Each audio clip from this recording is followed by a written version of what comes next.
Dawn came softly over Oahu on the morning of December 7th, 1941, a pale gold glow spreading across the ridges of the Kulau Range and drifting down toward the quiet bases of the United States Pacific Fleet.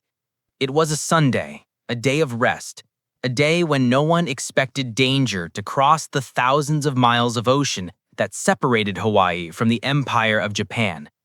The island moved at an easy, peaceful rhythm.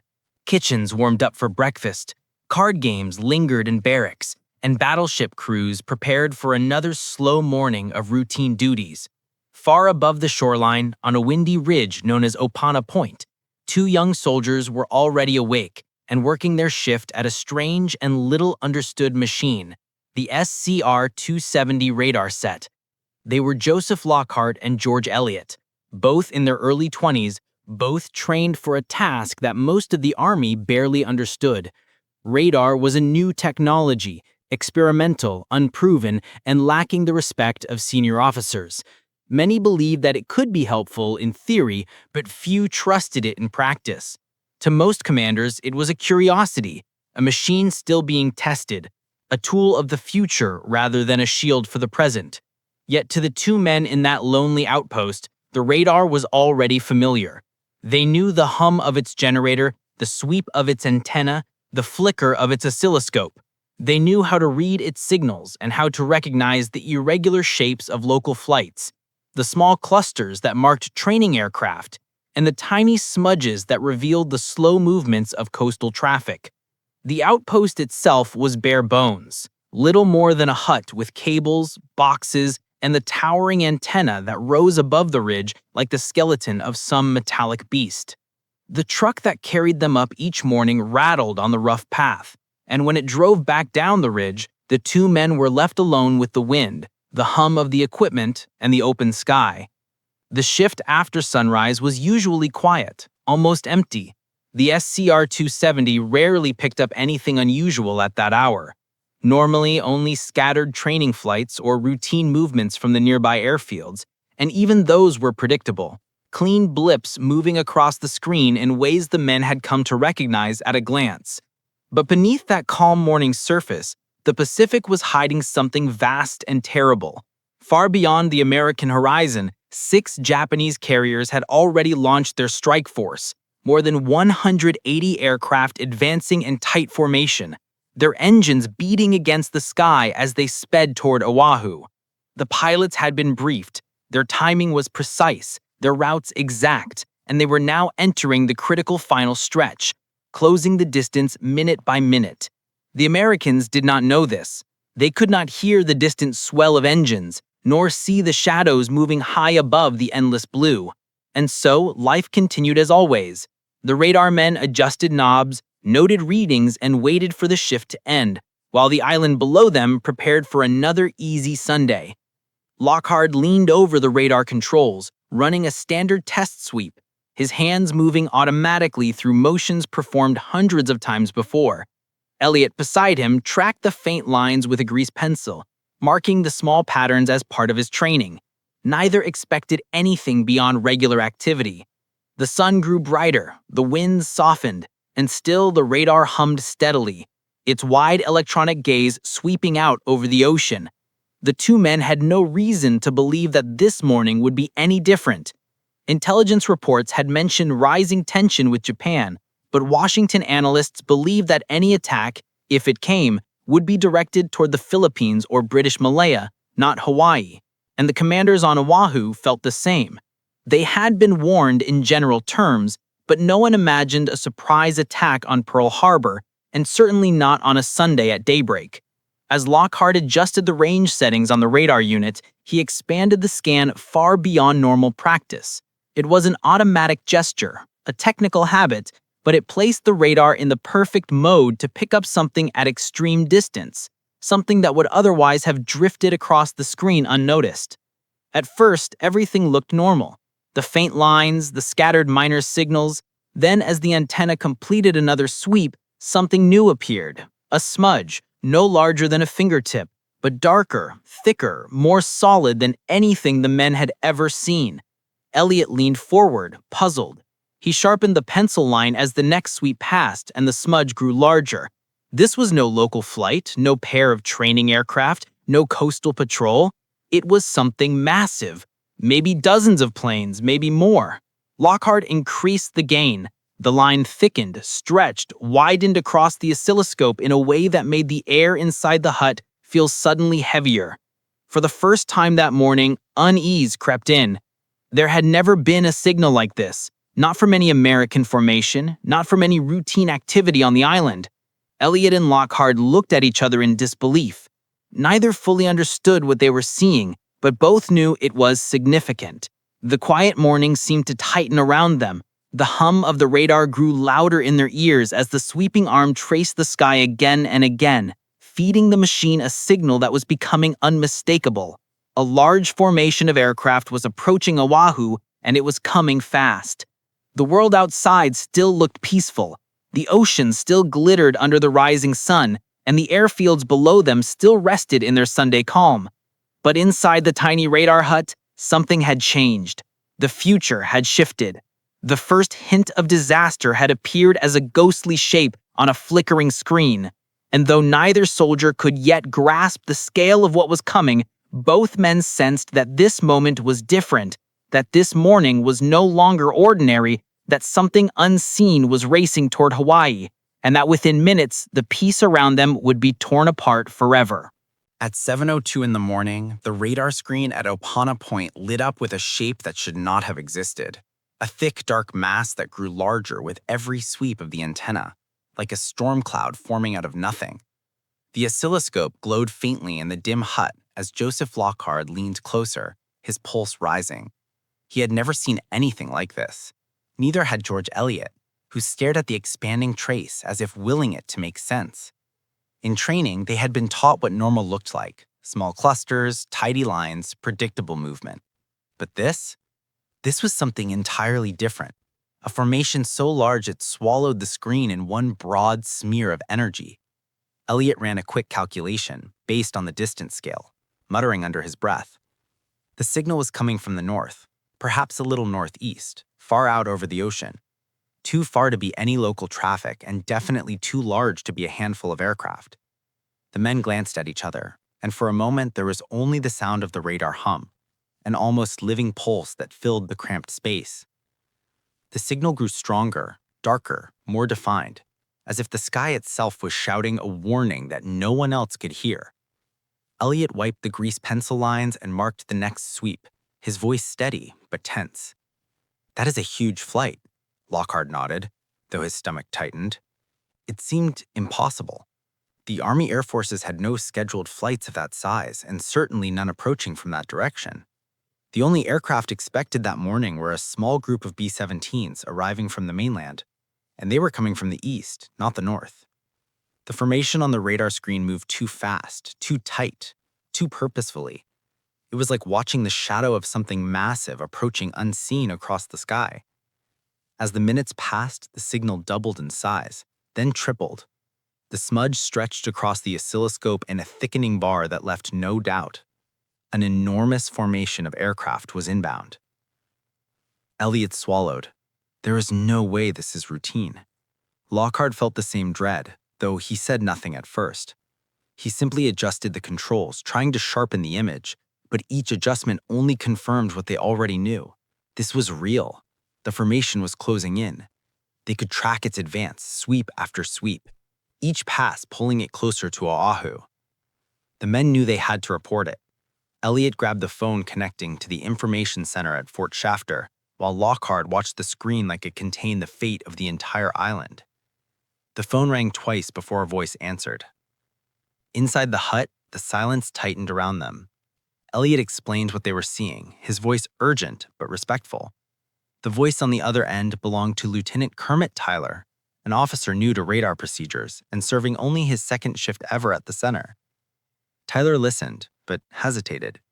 He knew about the incoming B-17s, the flight expected that morning. He assumed that was what the men were seeing. And without full knowledge of radar intricacies, he made a decision that would echo through history. He told them not to worry about it. Elliot froze, unsure. He repeated the size of the formation, trying to convey its scale, its speed, its impossibility. But the reply was the same. Do not worry about it. It is probably the B-17s. Elliot hung up slowly, stunned. Lockhart stared at him. What did he say? Elliot answered, his voice low. He said to forget it. A long silence settled into the hut, but the oscilloscope kept moving, kept glowing, kept growing darker with each sweep. The formation was now enormous, the biggest they had ever seen. There was no chance this was a dozen aircraft, or even 24. It was far beyond that. Their warning had been given, their duty technically done, but both men felt a cold weight settle on them. Something was wrong, deeply wrong.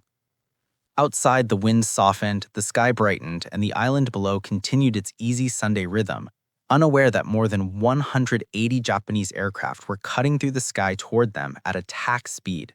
The radar image thickened into a solid band now, unmistakable, undeniable.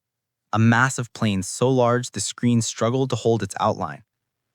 Lockhart whispered almost to himself, "This is no training flight." As Elliot marked the next sweep, his hand shook slightly. The realization settled in with grim clarity. They were likely the only two men on Oahu who knew what was coming, and no one had believed them. The formation moved closer, its echo filling the oscilloscope like a heartbeat counting down the minutes. The ghosts on the screen were not ghosts at all. They were real engines, real bombs, real pilots determined and approaching fast. Beyond the hills, beyond the horizon, beyond the fragile calm of the island, a storm of metal, thunder, and fire was racing toward Pearl Harbor, unseen by every eye except two young radar operators who could do nothing now but watch as the signal surged forward, marking the final moments of peace before history split open. The radar trace continued to thicken across the oscilloscope as the minutes passed, forming a dark bar so wide that it nearly swallowed the screen. The antenna at Opana Point kept sweeping in its steady rhythm, feeding new data into the machine with every rotation, and each sweep confirmed what Joseph Lockhart and George Elliot already knew. A massive formation of aircraft was racing toward Oahu at attack speed. Yet even as the evidence grew impossible to ignore, the weight of the dismissed warning hung over the hut like a heavy fog. Elliot still held the phone in his hand, staring at it as if hoping the line might ring again, hoping the officer might call back with urgency and new orders, but the device remained silent and cold. The voice of Lieutenant Kermit Tyler echoed in his memory. "Do not worry about it, it is probably the B-17 flight." Tyler had spoken with confidence, but confidence built on assumption, not knowledge, and certainly not radar training.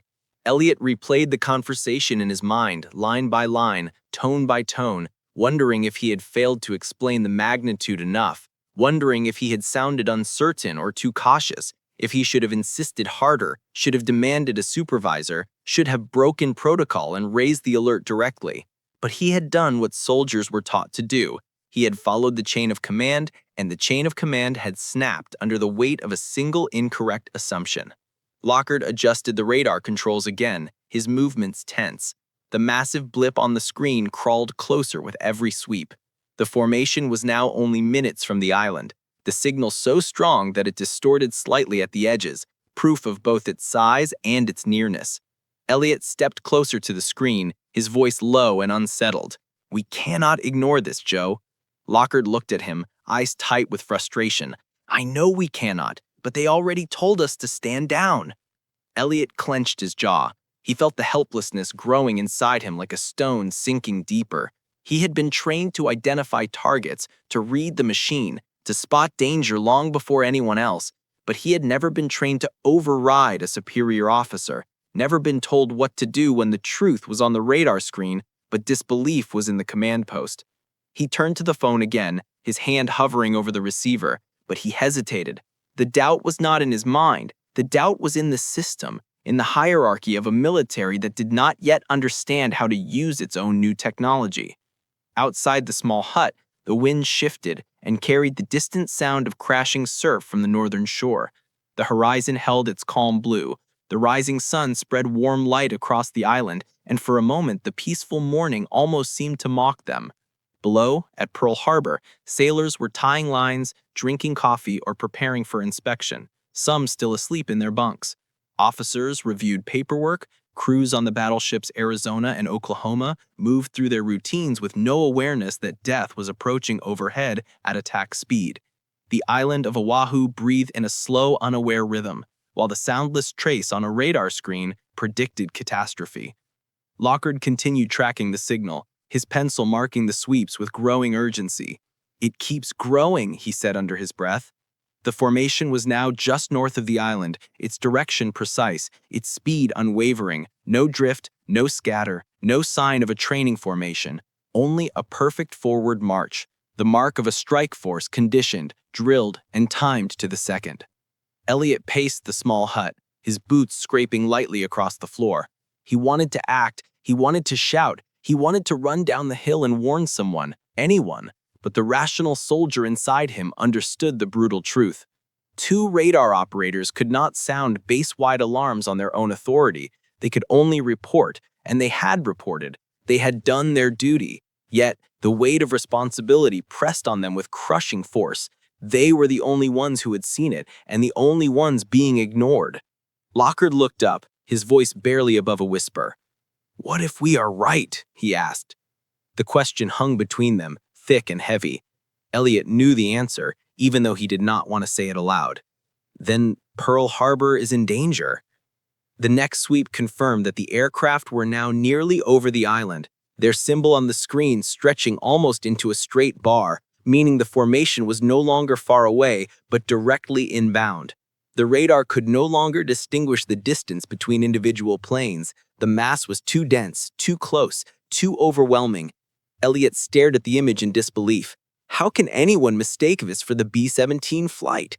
The expected group of American bombers numbered barely a dozen planes, and they were coming from California, not the north, and certainly not in an arrowhead formation at high speed. Everything about the radar image screamed hostile, even if the operators could not yet imagine the scale of what would soon unfold on the island. For a moment, silence swallowed the hut, except for the pulsing hum of the radar generator outside.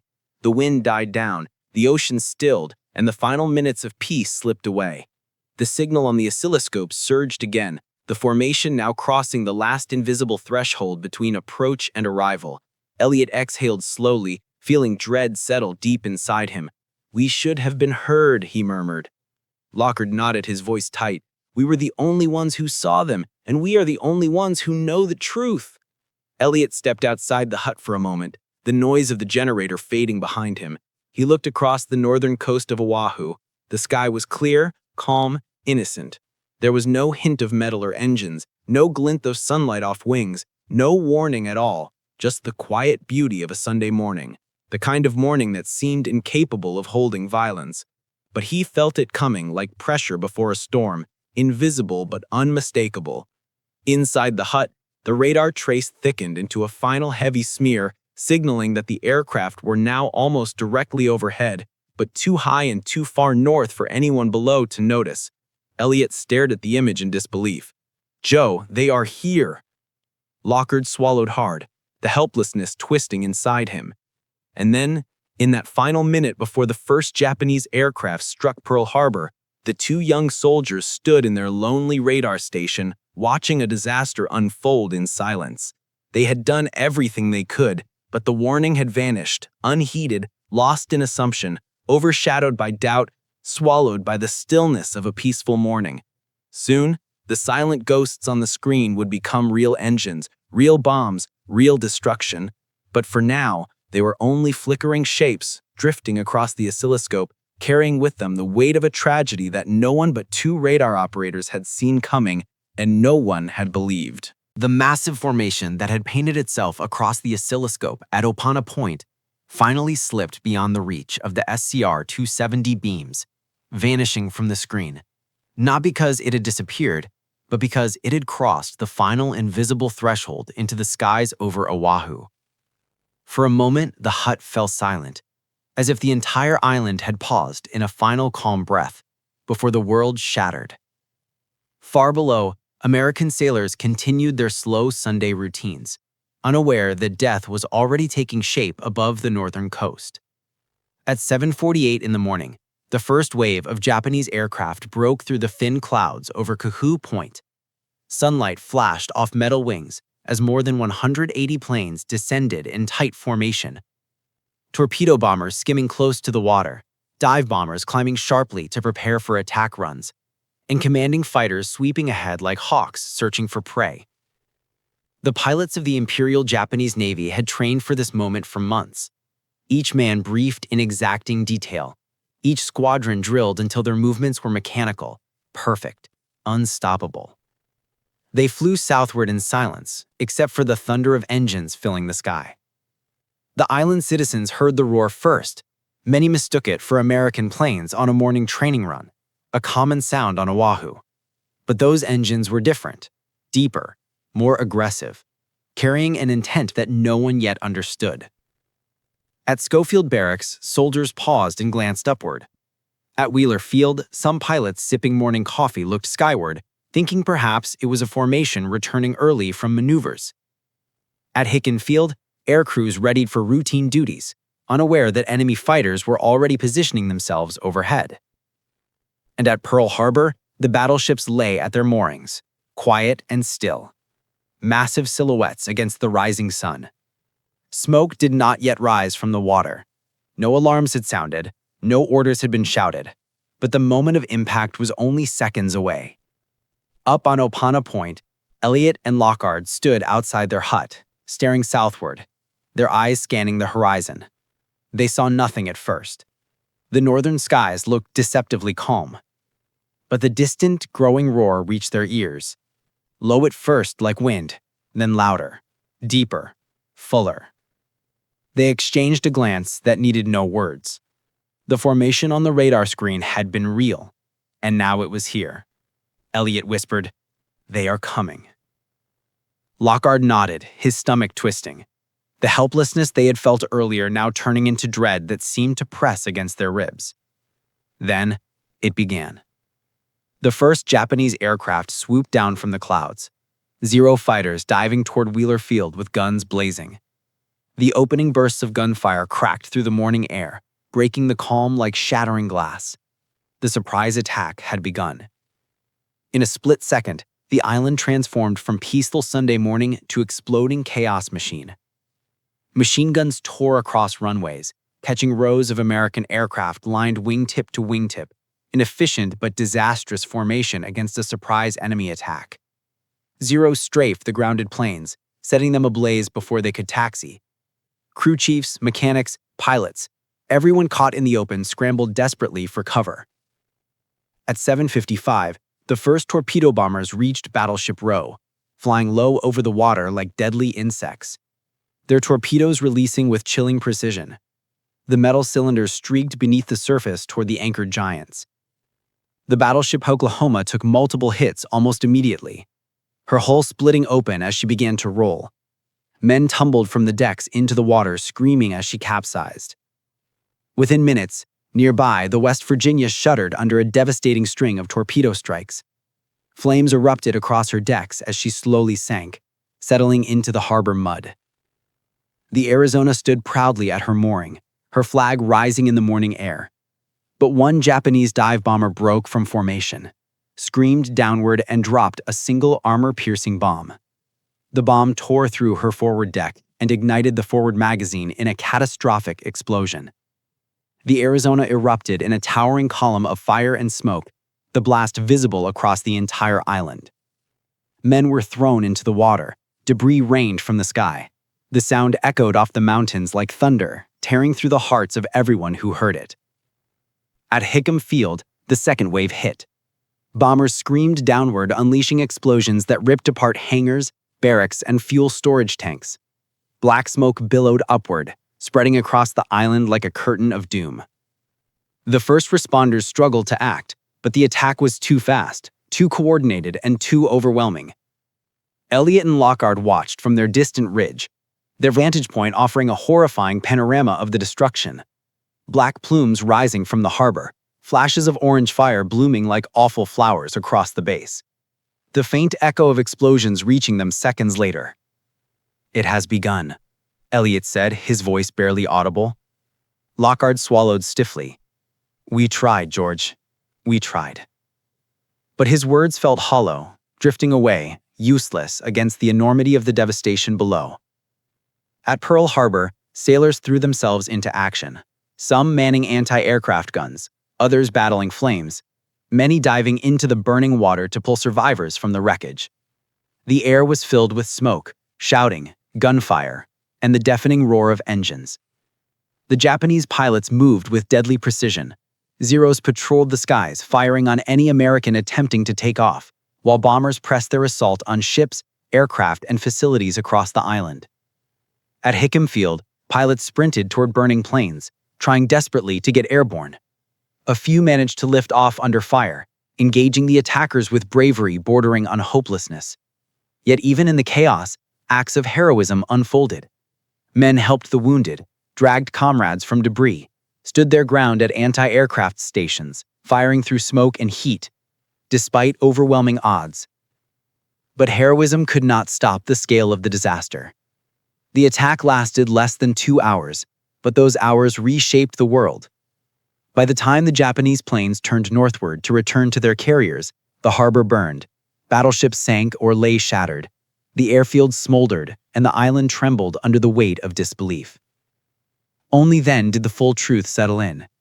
The radar signal had been real, the warning had been valid, and the chance to prepare had existed for a brief, fragile moment, but it had vanished, unheard, swallowed by complacency, uncertainty, and a fatal misunderstanding.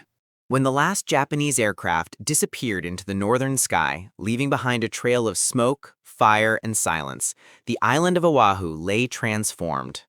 The brilliant Sunday morning light now fell across twisted metal, sunken ships, shattered hangars, and rising plumes of black smoke.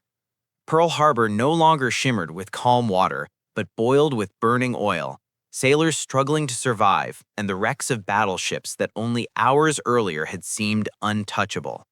The attack was over, but its shadow stretched everywhere from the harbor to the mountains and all the way up to Apana Point, where Joseph Lockhart and George Elliott stood motionless, staring at the distant smoke drifting over the island. They did not speak at first. There were no words large enough to measure the enormity of what they had witnessed. From the first ghostly blip on the oscilloscope to the explosions now staining the sky with grief, they had known before anyone else, and yet they had been powerless to stop it. Elliot finally exhaled, his breath shaky and heavy with regret. He murmured, "We saw them, Joe. We really saw them." Lockhart nodded, slow and quiet, his eyes fixed on the horizon. "Yeah, and no one believed us." The silence inside the hut grew thick as they stepped back inside. The SCR-270 still hummed dutifully, scanning the empty sky, unaware that history had just changed around it. The radar had worked. It had detected the first wave with accuracy that should have been impossible for such a new and untested technology. Yet its warning had died in a single phone call, dismissed without urgency, left to wither in the calm of an ordinary morning. The hours that followed blurred into a stream of reports, orders, confusion, and disbelief. Military headquarters scrambled to understand what had happened. Commanders raced to secure airfields, sailors fought fires for hours, and island civilians watched in horror from their homes several miles away. Rumors spread quickly.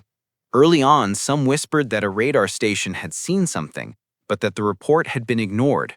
But few knew the details. Fewer still knew the names of the 2 young men who had been the first to see the approaching danger long before the first bomb fell. It would take days before the full story reached the desks of senior officers, and even longer before Washington learned the truth. When investigators arrived at Apana Point later that afternoon, they questioned Lockhart and Elliott in detail. The 2 men explained everything: the time of the sighting, the size of the formation, the sweep of the signal, and the call to the information center. They explained how they had been told to stand down, not because the report lacked clarity, but because the officer on duty had no training, no context, and no reason to imagine that war had already crossed the Pacific. Investigators nodded, took notes, asked questions, but the truth weighed heavily on all of them. The warning had come, it had been clear, and it had been ignored. In the days that followed, Washington launched multiple inquiries, desperate to trace every failure, every gap in communication, every missed signal. The nation needed answers, but the truth was simple. Radar had given the first warning of modern warfare, and the world had not yet learned how to listen. Lieutenant Kermit T. Tyler, whose dismissal of the warning would haunt him for the rest of his life, insisted that he had acted according to the information available to him. He had been told about the incoming B-17 flight. He had not been briefed on radar procedures, and he had not been trained to distinguish enormous enemy formations from small, friendly ones. He had been placed in a position he was not prepared for, a failure not of a single man, but of a system not yet adapted to new technology. Tyler carried the weight of that moment for decades, always explaining, always defending, always regretting. But he was not alone in his burden. The military had underestimated radar, seeing it as an experiment rather than a vital shield. They had placed inexperienced officers on duty during vulnerable hours, created no clear protocol for unusual sightings, and allowed critical warnings to be funneled through a single point instead of a coordinated network. Pearl Harbor had been a tragedy built not only of bombs and torpedoes, but of assumptions, underestimation, and the growing pains of a nation on the edge of modern war. For Lockhart and Elliott, the days after the attack were a strange mix of recognition and sorrow. They received commendations for their alertness, even though their warning had achieved nothing. They felt pride that they had done their duty, but that pride was tangled with guilt, a guilt they did not deserve but could not escape. The scene of burning ships and shattered airfields lingered in their minds whenever they closed their eyes. They had seen the threat first, yet could not stop the destruction that followed. Over time, however, the significance of their warning grew clearer. Historians would later describe the Apana Point sighting as the first operational radar detection of an enemy attack in United States history, a moment that marked the birth of electronic early warning systems that would soon protect fleets, convoys, and entire nations.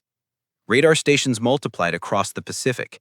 New training systems were developed, better communication networks built, and officers prepared with procedures that would never again allow such a warning to vanish into silence. The loss at Pearl Harbor forced the United States to transform rapidly, adopting radar not as a novelty, but as a cornerstone of its defense. The technology that had been ignored at dawn on December 7 became one of the most crucial tools of the war, guiding interceptors, coordinating fleets, detecting submarines, and shaping the future of air defense. By 1943, radar operators were no longer seen as technicians tinkering with experimental equipment. They were guardians of the sky, the first watch against surprise attack. Every time a radar screen lit up with incoming aircraft somewhere across the Pacific, the ghost of Apana Point lived in the minds of commanders, reminding them that warnings ignored carried heavy costs. Decades later, Joseph Lockhart would recall the events of that morning with a quiet, steady voice, explaining how the screen had lit up, how they had called, and how the world was still at peace for those few fragile minutes. He never spoke with anger, only with the steady sadness of a man who had seen history coming and had been unable to make others see it. George Eliot, too, carried the memory through his life, not with bitterness, but with the solemn understanding that sometimes history turns not on great decisions, but on small moments, on voices unheard, on warnings misunderstood, on a few young men staring at a flickering screen, wishing someone would believe them. Pearl Harbor would be rebuilt, the Pacific Fleet restored, the war won, and the world reshaped. But the lesson of that morning remained carved deep into the history of modern warfare. The first sign of danger no longer came from the sound of engines or the sight of distant aircraft. It came from the faint glowing trace of a radar signal rising quietly against the noise of the world, a signal that two young soldiers once saw before anyone else, a signal that should have changed everything, but vanished into silence. And in that silence, the world was forced to learn the hard truth that even the smallest ignored warning can alter the fate of nations.